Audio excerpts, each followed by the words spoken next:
It really matters. All right.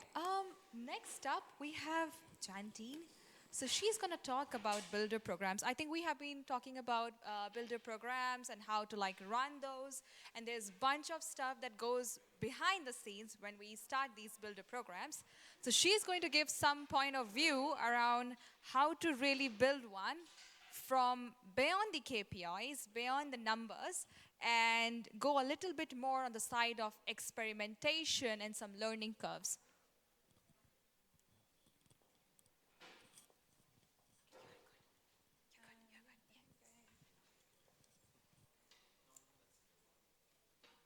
I just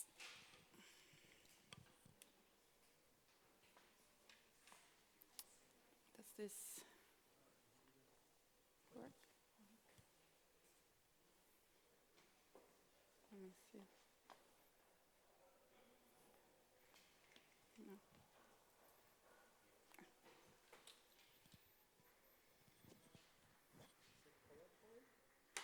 Do I? No, I didn't power it. No, is it PowerPoint? No, it's PDF. Oh, it's a PDF. Should I? I'm not sure if it's working with PDF.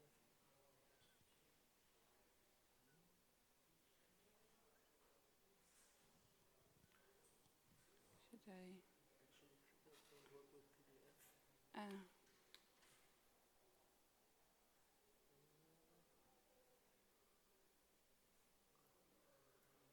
We have to do it with the okay, accounts. that's okay. Ah, okay. Okay.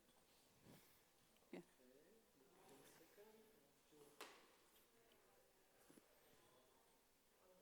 1 second. But it's not shared.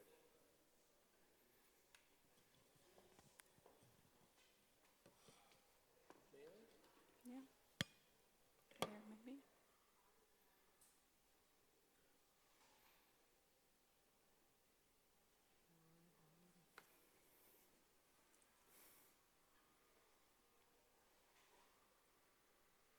No. You? What's going on here?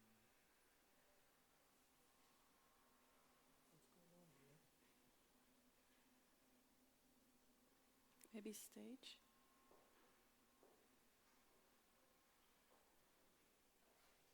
System open this.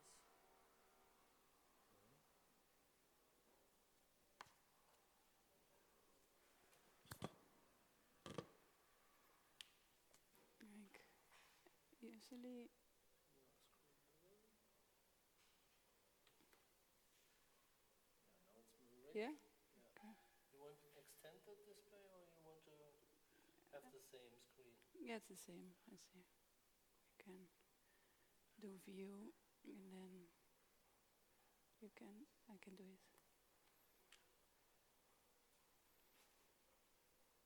Now I hope the clicker still works. Yes. We're all set? Yeah? Perfect. Well, thank you so much for joining this talk. As you see, I'm doing a talk about serendipity, so we're going to leave a little bit the realm of having control over everything. My name is Jantine Derksen.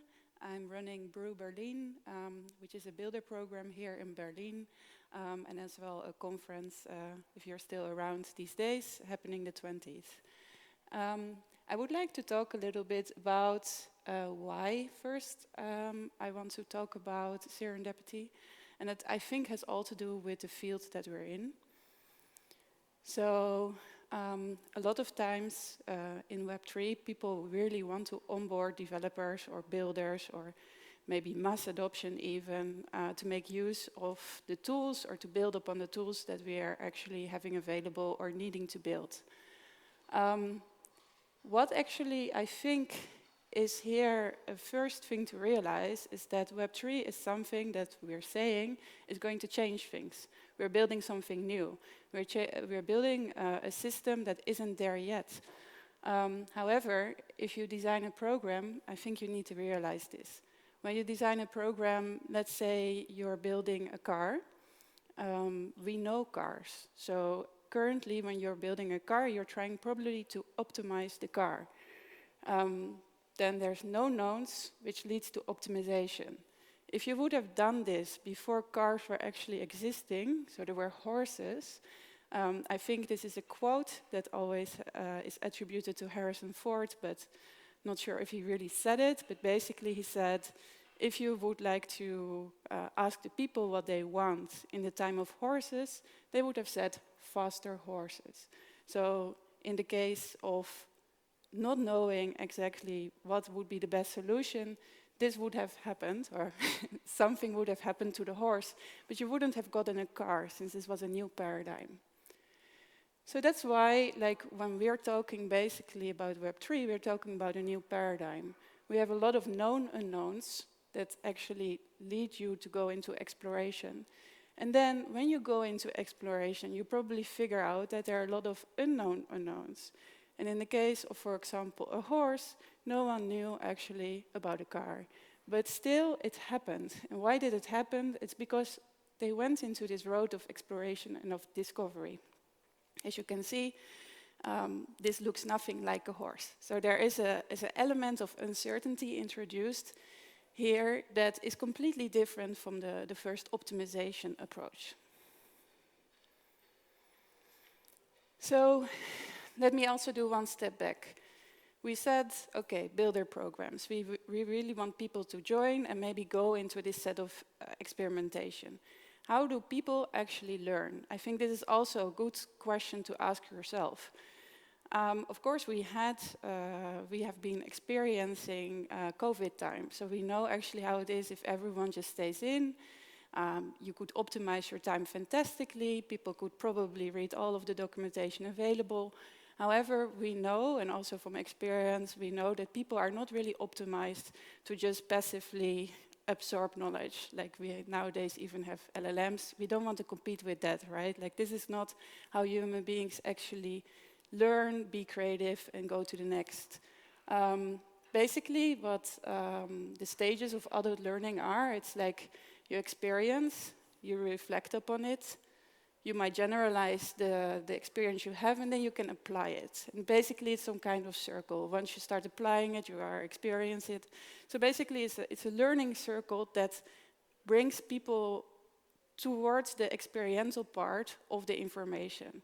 And I think this is also something really important, because when you design a program, I think the experiential part is something that in a lot of programs is not really being seen as an important one. And this brings me actually to the topic of the success metric.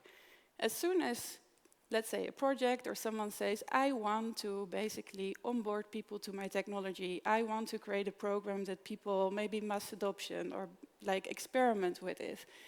The first thing that a lot of people do is saying, okay, how am I going to measure this? So what are my measurements of success?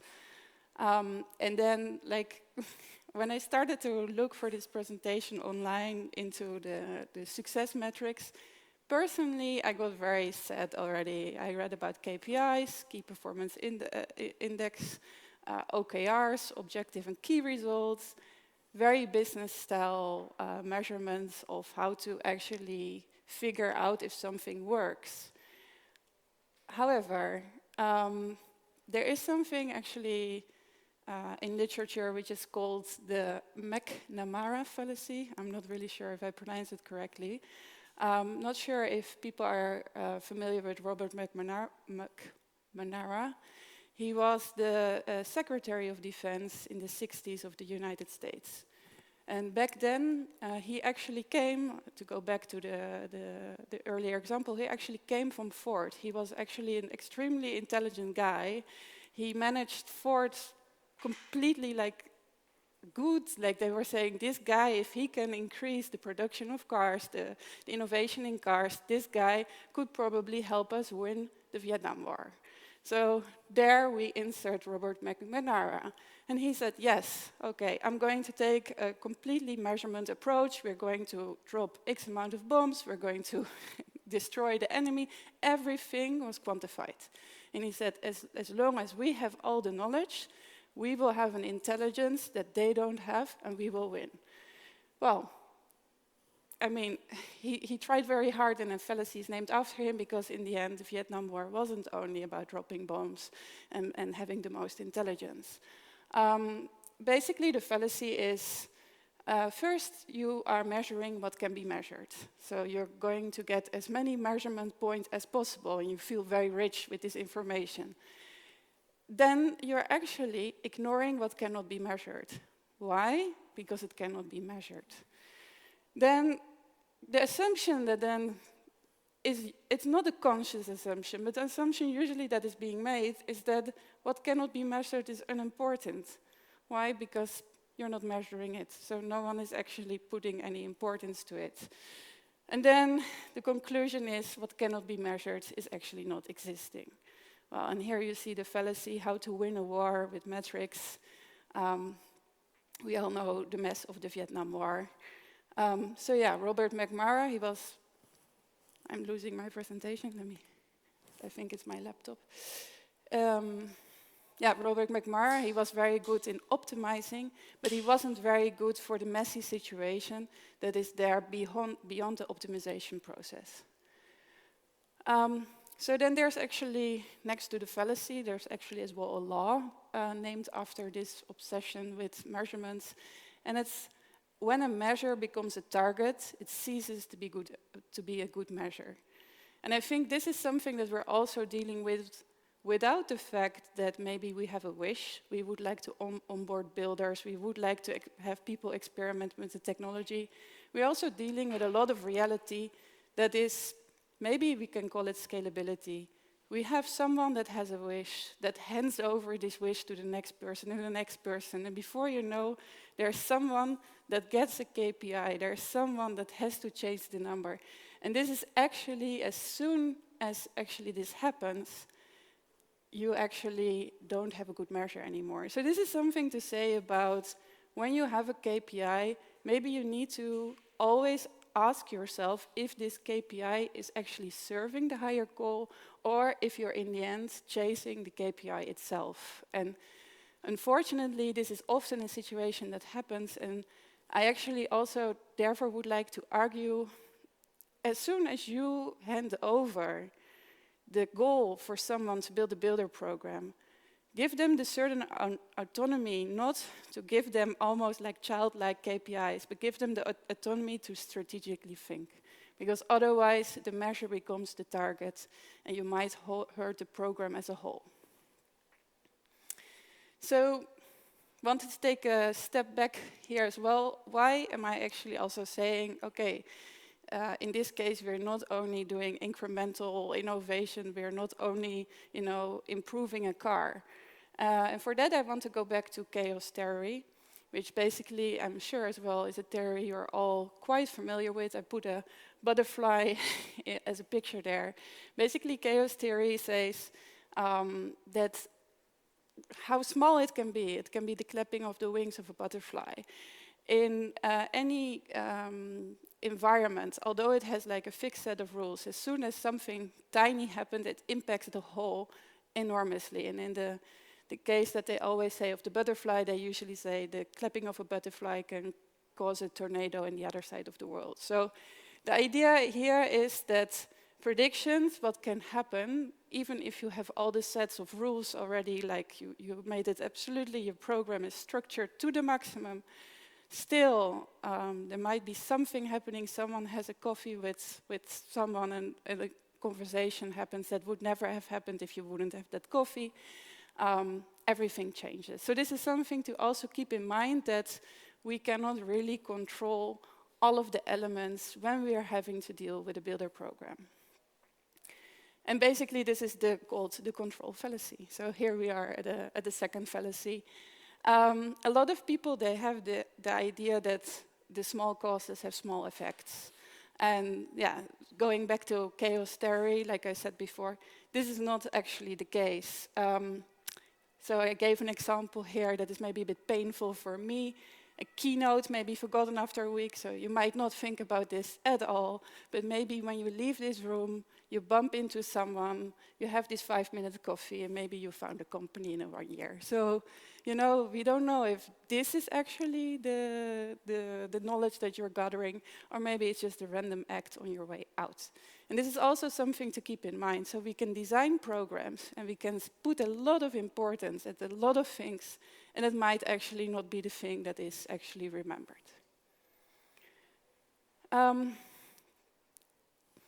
I have actually one more thing to say about this whole idea of designing programs. And usually I'm going back to the mathematics of it all, because I would say that the mathematics is the most controlled situation that you can get.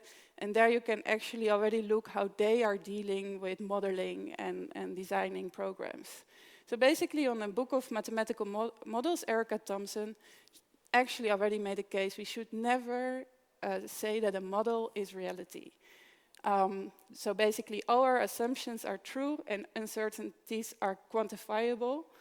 This is not how the world works. So basically everything that we also will do during a program is basically simplification. And this is something that we also have to keep in mind. Like, we're just showing you something, but this has not something to do with the real world.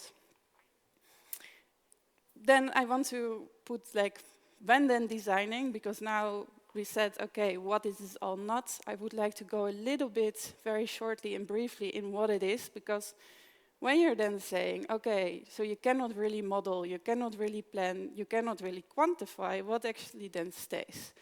And this is actually going back to what I said earlier. A lot of things cannot be measured, but they are of very big importance. And I would say that me, myself, when designing programs, I can see that there's a lot of value in the fact that there's trust. And trust actually, basically, you can also connect it to I belong here. I can be here and I can express who I am, what I think and what I feel. And why I think trust is really the most important thing here is the fact that if you don't trust, if you don't feel comfortable, how are you going to learn? How are you going to share? And this is also something that has been heavily researched. When you don't have trust, you basically share things that are not truthful. So you might don't share your new idea, you don't share actually the thing that maybe goes from a horse to a car, or you don't share that you actually don't know. And when there's no honesty in this whole program, basically there can never be any adoption or any new idea coming from there. And then basically I've been thinking myself, like, okay, what are basically the elements that I say are very important to create like this whole situation where we say what would be the not quantifiable but still important measurements. I think the diversity of perspectives, it's something that is often as well quite, how do you say, like, when we talk about simplification of reality, often there's already a persona that people want in their builder program. We are often talking about developers, and otherwise you have to be a designer, or someone has to fit in this like whole narrative. But actually it would be really great if you just find adjacent roles, find people that maybe in your idea don't belong there and see what will happen. Create unstructured interaction, create moments for serendipity, create moments that, what I said before, maybe this talk will lead to nothing. And maybe when you have this moment together, something that will happen, something will come out of it. Trust, like I said before, exposure to unfamiliar ideas, again, introduce uncertainty, make people think and, you know, maybe talk out loud about things they're not comfortable with. And then, of course, the opportunity for experimentation. I think it's just extremely important, and this is the difficulty part when designing.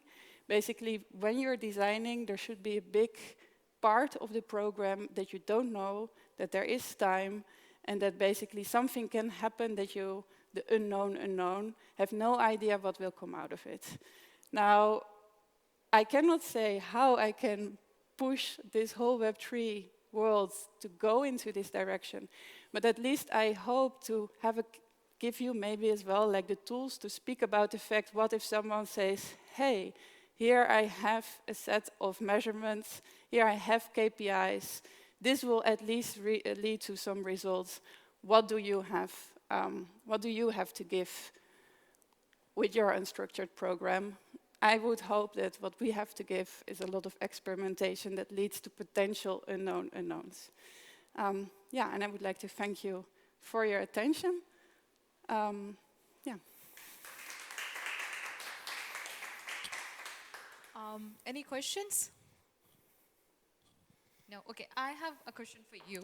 So I know that a lot of teams in crypto do a bunch of these hackathons, right? And I think I was talking about this earlier as well. So when you run these hackathons, I think the narrative has changed a lot in the last couple of years. Like initially it was mostly like, I think ETH Global pushing, these bunch of local events, but the space seems to be a little bit more saturated now. So if you had to organize a great builder program or like a hackathon, what would be your the two most important tips or three most important tips to these teams so that they can approach it from a little bit more not KPI centric, like like just get this much of download or whatever, but more like creating impact? So basically, I think two things come to mind, because of course, it's good to think a little bit longer about how to organize something and to go into conversation as well. But the first thing I think when you want to create something with a specific goal in mind, let's say I want to get people in my ecosystem, is that you should also be genuinely interested in those people. So if you will treat people like a number, so if you want to quantify them, they will quantify you back. So they will say, what do I get from you? Where is my money? What are my opportunities? So if you go into this like quantitative relationship, then yeah, you can probably keep them as long as you keep feeding them with money. And the interesting thing there is that oftentimes these ecosystems say, no, we want them to be self-sustainable. So if you actually want these like high quality people that you say, hey, they might have innovative and nice ideas, they might experiment into the direction that we want, maybe you should give them like an honest relationship with them. So maybe instead of opening the hackathon on site, letting them only work, maybe it's nice if you all go for dinner. Create this idea like, hey, we're actually interested in you. We have a human relationship with you.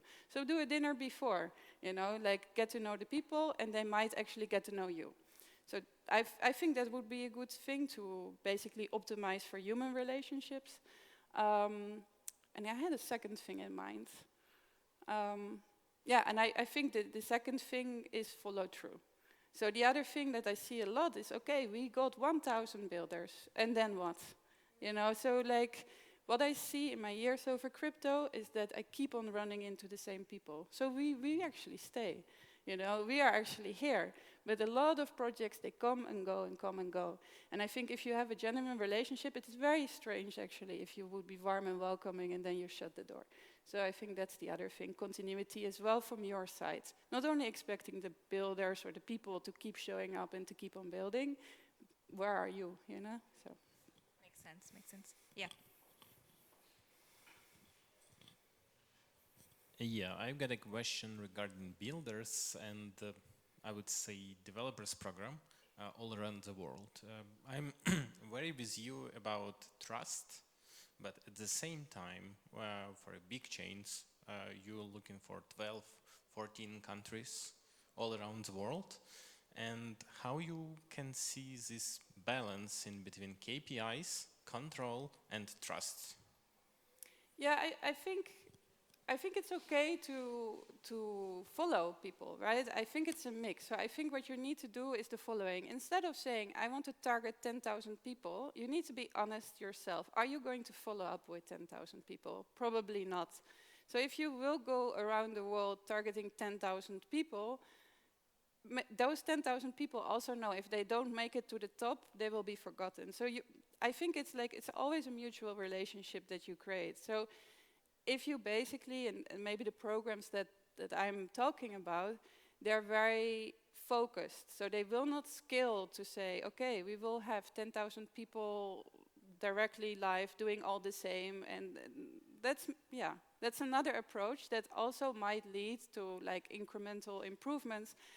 But I'm talking about the step where you onboard people, and then you can follow them, but you will have qualitative information as well. And I think this is the fallacy I spoke before, is you only measure what you can measure. But if you will have qualitative information and there will be dedicated like following up and human connection, this will become part of it. So there will be a balance, but you need to make time and effort, and you have to have a genuine interest in having this balance. Yeah, I see your point. So it's about, I don't know, 100 developers, maybe 200 developers max that you could work with, but not about 10,000 or at least 1,000, right? I mean, like, also, if we are honest, if we look at what are successful companies or what are successful projects, we're not talking about 10,000 companies neither. It's actually this interesting, like, idea of targeting everyone and hoping something will happen, versus what is actually the reality. Like, if you would have 2 fantastic teams within your ecosystem, wouldn't you already be happy? So the question is, what do you actually want? And if the hope is, I want 2 teams, then maybe you should just really focus on finding these 2 teams. Yeah, but to find these 2 teams, it's like a part of developers funnel where you take 10,000 people, you're going through from top to low, and in the end you will have this 2 teams, 10 teams, and etc. Okay, yeah, and you speak about this a bit different layer of developers funnel. Yeah, there are 2 schools of thought. If you would say, if we have just the net as big as enough, we cast the net as big as enough, we will actually have higher chance. And this basically is this fallacy that happened in the Vietnam War. If we just drop enough bombs, we will eventually kill them, right? You just bomb the whole place. Yeah, but if you will actually get intelligence, right? If you go for the qualitative intelligence and figure out what is actually happening, you might actually not need to cast this net and give as well all of these people the feeling that they have a possibility, but maybe they might not have it. So I'm actually saying, instead of just going for the big number, maybe you need to go for the genuine relationship and understanding about what's happening. I see. Last question, sorry guys. And what is on top of your mind? What is a profile for this team or developer in this team? Is it a student who just complete, I don't know, some technical stuff before and open with full energy and ready to deliver, or some well-experienced builders or someone else?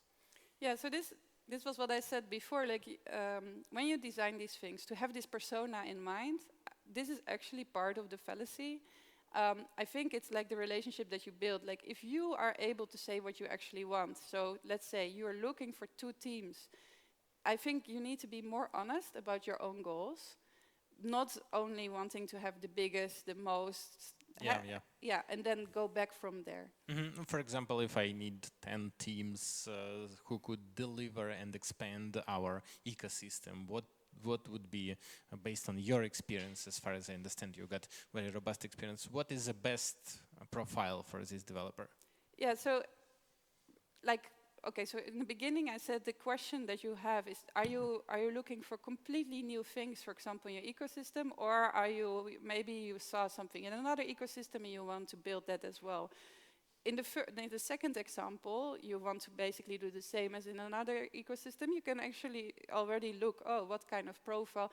So it depends. If you're incrementally like innovating, you probably can target very precisely. But if you're actually saying, we have this like new language and we don't know what to do with it, okay, maybe you can invite people that know adjacent languages. But maybe it's also nice to, I don't know, put someone from a completely different field in the mix. But yeah, like I said, it depends a little bit. Are we incrementally innovating? I would say then you can probably target very narrow. And as soon as it becomes experimental, it's more about creating environments than knowing exactly who to target. Because that's a difficult question. Yeah, I see. Thank you. Yeah. Thank you so much. Thank you, everyone. That was an amazing talk.